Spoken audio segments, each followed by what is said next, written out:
Hello friends, welcome to our channel. आज मैं आपको ट्रेंडी आलिया कट टॉप बनाना बताऊंगी। तो इसके लिए मैंने 2.5 मीटर कॉटन फैब्रिक लिया है। तो देखिए, सबसे पहले हम टॉप पार्ट यानी अपर पार्ट की कटिंग करेंगे। तो इसके लिए मैंने फैब्रिक को 4 फोल्ड किया है। ये ओपन और ये फोल्डेड साइड है। टॉप पार्ट की लेंथ है 15 इंच, उसमें प्लस 1 इंच सिलाई मार्जिन, तो टोटल 16 इंच मैंने टॉप पार्ट की लेंथ रखी है। अब यहाँ से शोल्डर का हाफ लेंगे, तो शोल्डर ले रही हूँ मैं इसके 7 इंच और यहाँ से आर्म होल भी ले रही हूँ मैं 7 इंच। अब इन दोनों निशान को ज्वाइन करते हुए स्ट्रेट लाइन बना लेंगे। अब यहाँ पर चेस्ट का मेजरमेंट लेंगे।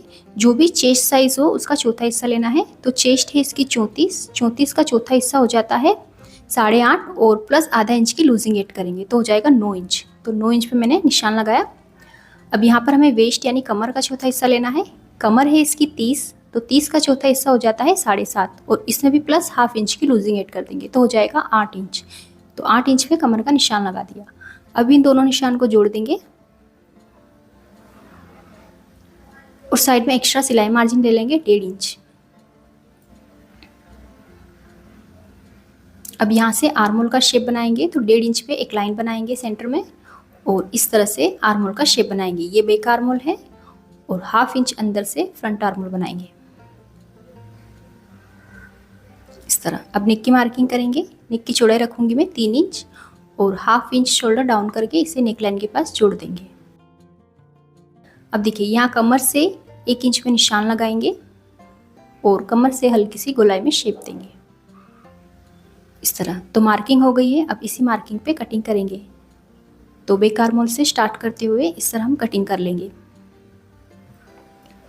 अब इसमें से हम बैक पार्ट को अलग रखेंगे और फ्रंट पार्ट में हम थोड़ा चेंज करेंगे। तो यहाँ से जो ये फोल्डेड साइड है, यहाँ पे हम 4 इंच पे एक निशान लगाएंगे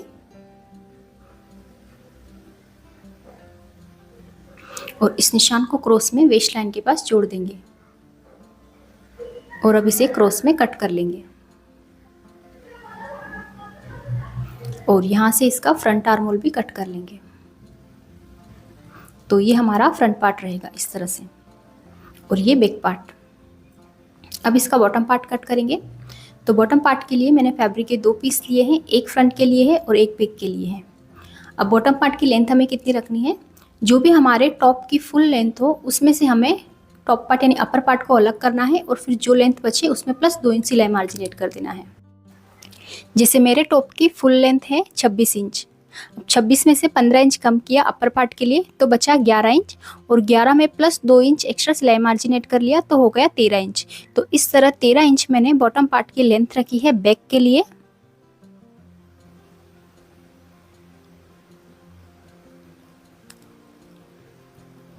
और फ्रंट के लिए 4 इंच एक्स्ट्रा लिया है क्योंकि फ्रंट के टॉप पार्ट में से हमने 4 इंच कम किया था। तो फ्रंट का जो बॉटम पार्ट है उसकी लेंथ है 17 इंच। ठीक है। और बॉटम पार्ट की चौड़ाई है 41 इंच, 41 इंच। जितना इसका पन्ना था उतनी मैंने पूरी इसमें चौड़ाई रखी है।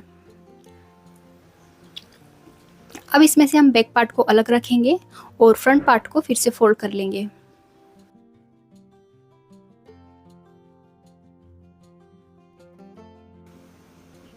और अब जो हमने 4 इंच एक्स्ट्रा लिया था तो यहाँ पे देखिए ओपन साइड पे 4 इंच पे निशान लगाएंगे और इस निशान को क्रॉस में फोल्डेड साइड के पास मिला देंगे और इसे कट कर लेंगे। तो ये हमारा फ्रंट का बॉटम पार्ट रहेगा इस तरह से। अब हम स्लीव्स की कटिंग करेंगे। तो इसके लिए मैंने फैब्रिक के 2 पीस लिए हैं, को इस तरह से फोल्ड कर लेंगे। तो ये फैब्रिक हमारा इस तरह 4 फोल्ड है, ये ओपन साइड और ये फोल्डेड साइड। तो इसमें मैं लॉन्ग स्लीव बनाऊंगी। तो स्लीव की रेडी लेंथ है मेरी 22 इंच, इसमें प्लस 2 इंच सिलाई मार्जिन, तो टोटल 24 इंच मैंने स्लीव की लेंथ ली है। और यहाँ से स्लीव की चौड़ाई ली है 8.5 इंच। जो भी हमारे आर्म होल हो उसमें हमें प्लस 1.5 इंच एक्स्ट्रा ले लेना है। तो इस हिसाब से 8.5 इंच में इसकी चौड़ाई रखूंगी। अब यहाँ से नीचे 3 इंच पे एक निशान लगाएंगे। अगर हैवी साइज है तो 3.5 इंच पे लगाना है और यहाँ पर इस तरह एक स्ट्रेट लाइन बनाएंगे। अब यहाँ से अंदर की तरफ 1.5 इंच पे एक निशान लगाएंगे और इस तरह स्लीव का शेप बना लेंगे। अब नीचे बॉटम का निशान लगाएंगे, तो इसके लिए हम अपने हाथ की गोलाई को इस तरह से नाप लेंगे। तो इसे थोड़ा लूज रखेंगे। तो देखिए ये आ रहा है 8 इंच, तो 8 का हम हाफ करेंगे तो हो जाता है 4 इंच। तो 4 इंच पे बॉटम का निशान लगा लेंगे और 1.5 इंच एक्स्ट्रा सिलाई मार्जिन ले लेंगे। अब इस निशान को बॉटम वाले निशान से मिला देंगे और अब इसी मार्किंग पे स्लीव्स की कटिंग कर लेंगे। अब स्लीव के सेंटर में एक कट लगाएंगे और इसे ओपन करके स्लीव का फ्रंट आर्म होल भी कट कर लेंगे। तो इस तरह कटिंग कंप्लीट हो गई है। अब हम इसकी स्टिचिंग करेंगे। तो यहाँ पर देखिए मैंने टॉप पार्ट में लाइनिंग भी कट कर ली है। अब पहले हम इसका नेक कट करेंगे। तो पहले बैक नेक कट करेंगे। नेक की चौड़ाई है 3 इंच और बैक नेक डीप रखूंगी मैं 3 इंच। अब इस तरह एक बॉक्स बना के इसमें नेक का शेप बना लेंगे। तो इसमें मैं राउंड नेक बना रही हूँ और अब इसे कट कर लेंगे। और अब हम फ्रंट नेक कट करेंगे। तो नेक की चौड़ाई है 3 इंच और फ्रंट नेक डीप रखूंगी मैं 6.5 इंच। आप अपने अकॉर्डिंग नेक डीप रख सकते हैं। यहाँ भी इस तरह एक बॉक्स बनाएंगे और इसमें हम हल्का सा कर्व देते हुए वी शेप बना लेंगे और अब इसे कट कर लेंगे।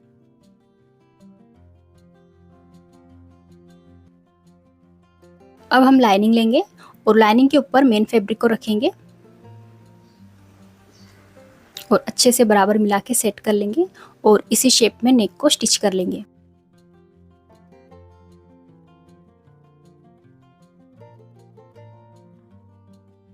सेंटर से एक्स्ट्रा फैब्रिक को कट कर लेंगे और नेक के पास छोटे छोटे कट्स लगा लेंगे और अब नेक को इस तरह रॉन्ग साइड पलट देंगे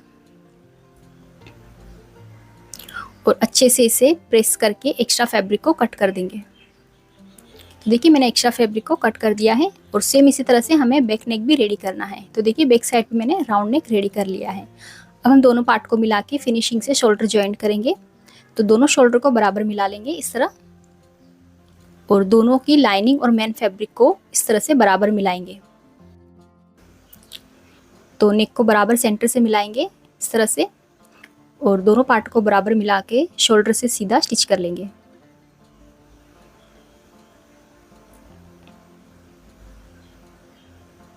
सेम इसी तरह से दूसरा शोल्डर भी स्टिच कर लेंगे।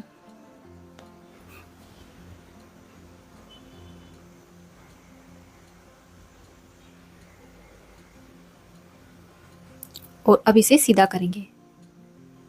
तो देखिए कितनी फिनिशिंग से शोल्डर स्टिच हुआ है और बैक साइड से इस तरह शोल्डर कवर रहेंगे। और अब हम नेक को अच्छे से प्रेस करेंगे और फिर नेक के ऊपर टॉप स्टिच लगा लेंगे।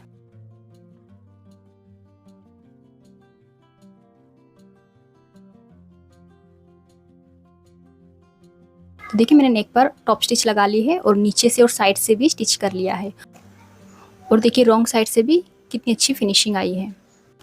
और अब हम इसका बॉटम पार्ट रेडी करेंगे। तो टॉप पार्ट को साइड में रखेंगे और ये हमारा फ्रंट का बॉटम पार्ट है। पहले इसके सेंटर में एक कट लगा लेंगे और इसका सेंटर मार्क कर लेंगे और अब हम बॉटम पार्ट में प्लीट्स डालेंगे। तो दोनों साइड से 2-2 इंच छोड़ के हम इसमें प्लीट्स डालना स्टार्ट करेंगे। तो देखिए इस तरह से हमें छोटी छोटी प्लीट्स डालनी है इसमें।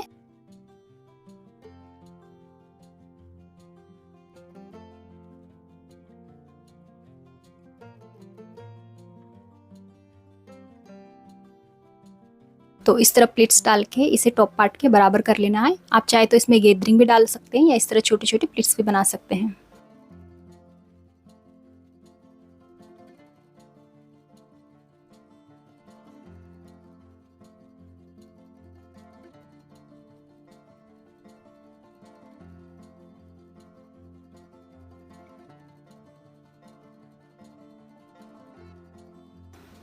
और सेम इसी तरह हमें बैक साइड भी प्लीट्स डालनी है। अब हम फ्रंट का टॉप पार्ट लेंगे और दोनों के सेंटर को इस तरह मार्क करेंगे। अब दोनों पार्ट को बराबर सेंटर से मिलाएंगे इस तरह से और बराबर मिलाते हुए वेस्ट लाइन से स्टिच कर लेंगे।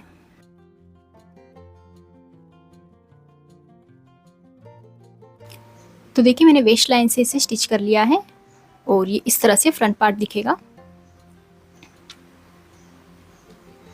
अब सेम इसी तरह से हमें बैक साइड भी टॉप और बॉटम पार्ट को मिलाना है।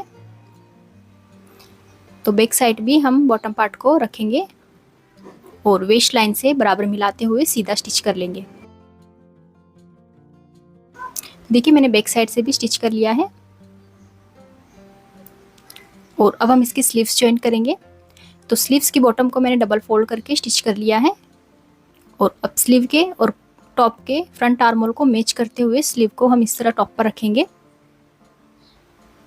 और आर्म होल से बराबर मिलाते हुए दोनों स्लीव्स को अटैच कर लेंगे। तो देखिए दोनों स्लीव्स मैंने अटैच कर ली है। अब बस इसमें फिटिंग की सिलाई लगाएंगे। तो जो हमने 1.5 इंच एक्स्ट्रा मार्जिन रखा था, तो देखिए दोनों साइड 1.5 इंच पे निशान लगा के फिटिंग की मार्किंग कर लेनी है और अब इसी मार्किंग पे दोनों साइड स्टिच कर लेंगे।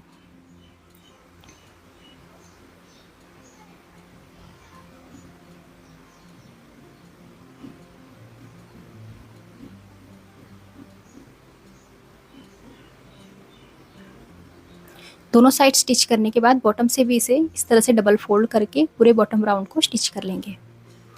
तो देखिए अब ये ब्यूटीफुल आलिया कट टॉप बनके रेडी है और ये है इसकी फाइनल लुक। तो अगर आपको ये वीडियो हेल्पफुल लगी तो इसे लाइक और हमारे चैनल को सब्सक्राइब जरूर करें। Thank you for watching.